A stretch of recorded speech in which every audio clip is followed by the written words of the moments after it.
स्वयं रोजगार करना और दूसरे को रोजगार देना ये कैरियर ऑप्शन नहीं है, बल्कि एक पसंदीदा लाइफस्टाइल है।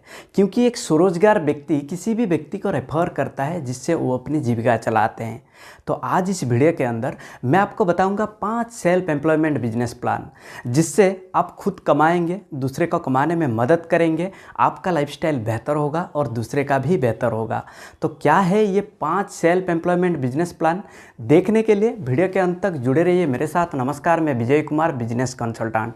सीख ले बिजनेस में आपको बहुत बहुत स्वागत है। अगर आप पहली बार इस चैनल को विजिट कर रहे हैं तो सब्सक्राइब कर दीजिए और नोटिफिकेशन बेल का दबा के ऑल पर क्लिक कर दीजिए, ताकि किसी भी प्रकार का बिजनेस अगर आप शुरुआत करना चाहते हैं तो उसका वीडियो आप तक जरूर पहुंच जाएगा। अब देखिए, सबसे पहले फाइनेंशियल एडवाइजर। देखिए, फाइनेंशियल एडवाइज़र एक ऐसे व्यक्ति जो कि लोगों को फाइनेंशियल एडवाइस देते हैं, फाइनेंशियल सर्विस प्रोवाइड करते हैं और फाइनेंशियल सिचुएशन का समझते हैं।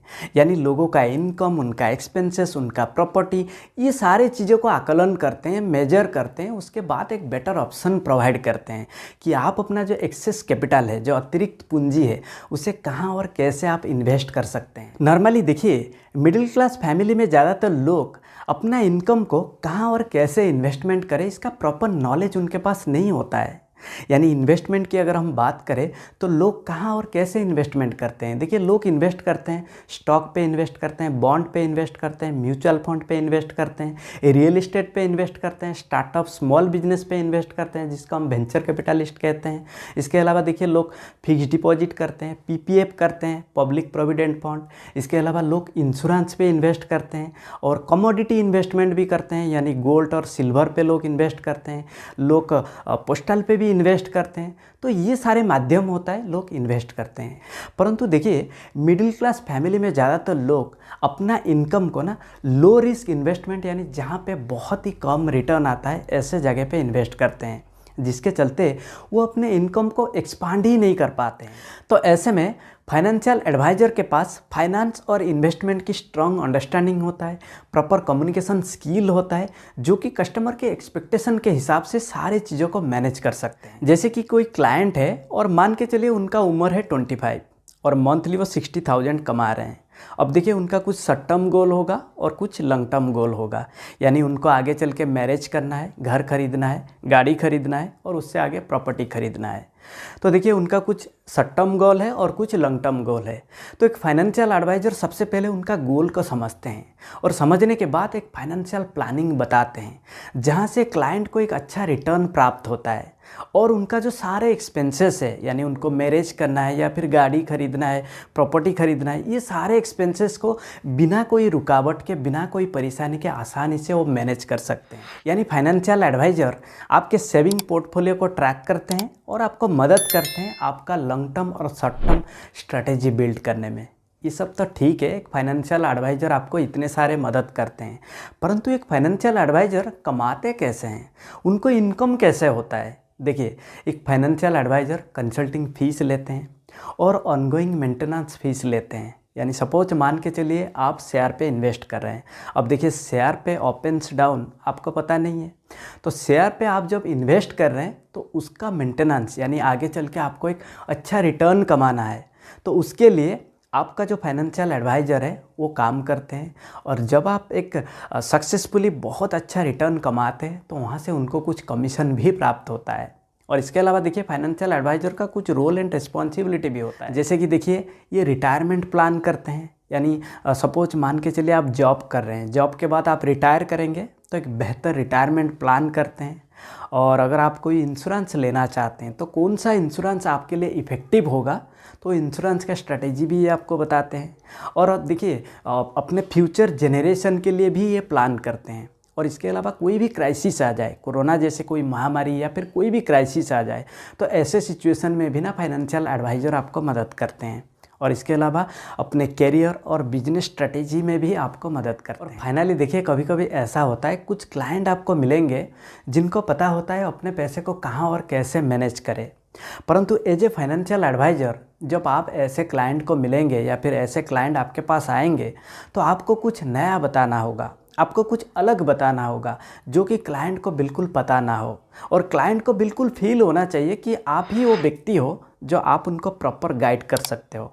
और इसके लिए आपके पास कुछ एक्सपीरियंस होना चाहिए, कुछ आपके पास नॉलेज होना चाहिए, कुछ डिग्री होना चाहिए, यानी आपके पास economics, accounting, tax, risk management, saving, इसका कोई आपके पास डिग्री या फिर एक्सपीरियंस रखना होगा। अब देखिए दूसरा, बिजनेस कंसल्टेंट। देखिए आज के टाइम पे ना भारतवर्ष के अंदर लोग बिजनेस के प्रति बहुत ज़्यादा इंटरेस्टेड है।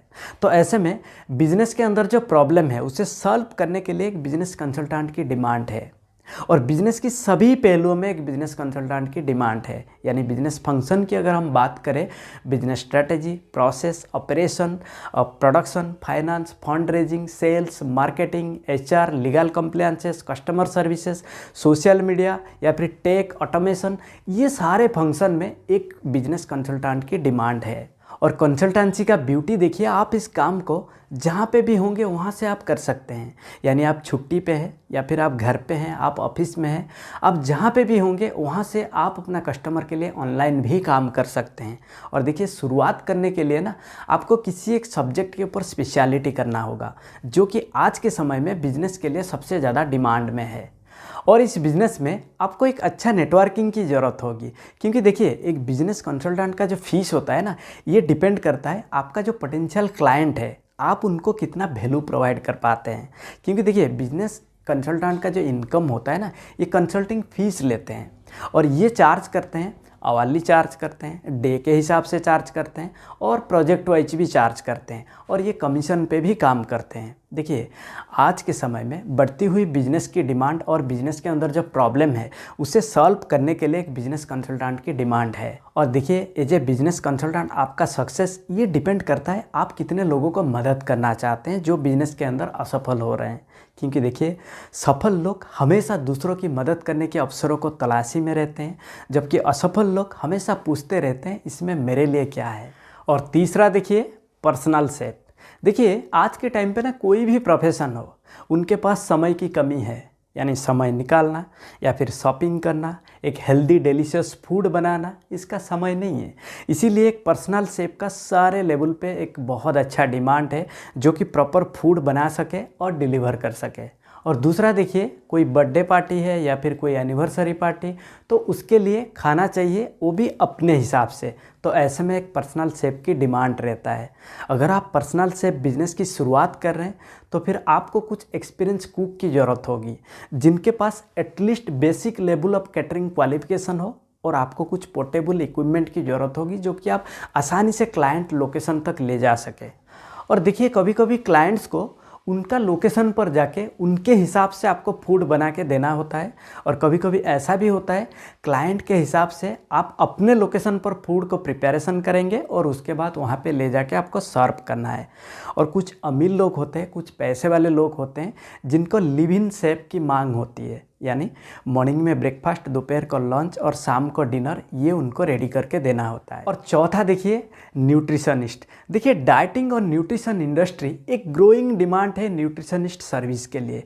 यानी न्यूट्रिशनिस्ट प्लान करते हैं, भोजन की योजना बनाते हैं, मील प्लानिंग करते हैं ताकि वो स्वस्थ जीवन जी सके। देखिए एक healthy level of food intake करना कोई डिफ़िकल्ट काम नहीं है, बल्कि आज के टाइम पे जो लाइफस्टाइल चेंज हुआ है या फिर बिजी लाइफ के चलते या फिर नॉलेज की कमी के कारण एक healthy level of nutrition food को हम इंटेक नहीं कर पाते हैं, जिसके चलते मोटापा आ जाता है या फिर हम बीमार पड़ते हैं, हम स्ट्रगल करते हैं। यानी एक सर्टिफाइड न्यूट्रिशनिस्ट होने के नाते आपके पास न्यूट्रिशन का बेसिक प्लान रेडी रहना चाहिए, जो कि क्लाइंट उसे अडॉप्ट करे। यानी कैलोरी इंटेक चार्ट आपके पास होना चाहिए, जो कि नॉर्मली देखिए एक मेल के लिए 2400 से लेकर 2600 कैलोरी एक दिन में ज़रूरत होती है, और एक फीमेल के लिए 1800 से लेकर 2000 कैलोरी की ज़रूरत होती है। परंतु ये जो कैलोरी इंटेक है ना, ये डिपेंड करता है उनका एज और उनका फिजिकल एक्टिविटी, वो क्या काम कर रहे हैं उसके ऊपर डिपेंड करता है। और ये जो चार्ट है ना, ये आपके पास रेडी रहना चाहिए। अब देखिए इस बिज़नेस को शुरुआत करने के लिए आपको एक ऑफिस की ज़रूरत होगी जहाँ पे क्लाइंट विजिट कर सके, और इसके अलावा ना ऑनलाइन पे आपको प्रेजेंस बढ़ाना होगा, और ऑनलाइन पे आपको सोशल मीडिया को टारगेट करना होगा। यानी आप इंस्टाग्राम पे रील बना के डाल सकते हैं, यूट्यूब शॉर्ट बना के आप डाल सकते हैं, खुद का वेबसाइट बना के आप उसको भी प्रमोट कर सकते हैं। इसके अलावा देखिए आपके आजू बाजू में जो लोकल जिम होगा ना, आप उनके साथ भी पार्टनरशिप कर सकते हैं, और आप दूसरे ऑर्गेनाइजेशन के साथ पार्टनरशिप करके कमीशन भी कमा सकते हैं। और इसके अलावा देखिए आप पम्पलेट भी डिस्ट्रीब्यूट कर सकते हैं। और पांचवा देखिए पर्सनल ट्रेनर। देखिए फिटनेस किसी भी व्यक्ति के जीवन का सबसे महत्वपूर्ण हिस्सा है और आज के टाइम पे ना हर कोई लंजीविटी चाहते हैं, फिट रहना चाहते हैं और खूबसूरत भी दिखना चाहते हैं। तो इसके लिए पर्सनल ट्रेनर काम करते हैं, ये 1-to-1 भी काम करते हैं और ग्रुप के साथ भी कोचिंग एक्सरसाइज प्रोवाइड करते हैं। और कुछ मामलों में न्यूट्रिशनिस्ट से भी एडवाइस लेना पड़ता है, क्योंकि देखिए आप उनको फिजिकल एक्सरसाइज सिखा सकते हैं परंतु उसके बाद उनको क्या खाना चाहिए तो कुछ मामलों में ना आपको उनसे एडवाइस लेना पड़ता है। अब देखिए अगर आप खुद का ट्रेनिंग बिजनेस को शुरुआत करना चाहते हैं तो फिर आपको अच्छे लेवल की फिटनेस, एक्सपीरियंस और आपको एक्सरसाइज ट्रेनिंग कैसे प्रोवाइड करते हैं उसका अंडरस्टैंडिंग भी होना चाहिए। और एज ए पर्सनल ट्रेनर अगर आप सक्सेस होना चाहते हैं तो it's all about relationship game. यानी देखिए जो भी क्लाइंट आपके पास आएंगे अगर वो क्लाइंट आपसे हैप्पी होते हैं तो हैप्पी कस्टमर से आपको मांगना होगा रेफरेंस। और दूसरा देखिए वर्ड ऑफ माउथ आप स्प्रेड कर सकते हैं और जो भी लोकल जिम आजू बाजू में आपके पास होंगे आप उनके साथ पार्टनरशिप कर सकते हैं। इसके अलावा देखिए सोशल मीडिया के अंदर इंस्टाग्राम पे रील बना के आप डाल सकते हैं, क्योंकि ऐसे रील ना बहुत ज़्यादा वायरल होता है। और इसके अलावा यूट्यूब शॉर्ट्स आप बना सकते हैं, वर्चुअल मीटिंग ले सकते हैं, आप कंटेंट मार्केटिंग भी कर सकते हैं। तो इसी प्रकार एज ए पर्सनल ट्रेनर आप सक्सेस हो सकते हैं। सिर्फ पैसा कमाने के लिए कोई भी बिजनेस को आप शुरुआत ना करें, start a business to make a difference. कुछ अलग करने के लिए आप कोशिश करें। तो ये तो था 5 सेल्फ एम्प्लॉयमेंट बिजनेस प्लान। अगर आप इसी प्रकार और भी बिजनेस आइडिया के ऊपर वीडियो देखना चाहते हैं तो इस चैनल को जरूर सब्सक्राइब करें। और हाँ, अगर आपको ये वीडियो अच्छा लगा लाइक और शेयर जरूर करिए। तब तक के लिए मैं विजय कुमार आप सभी लोगों को हृदय की गहराइयों से बहुत बहुत धन्यवाद।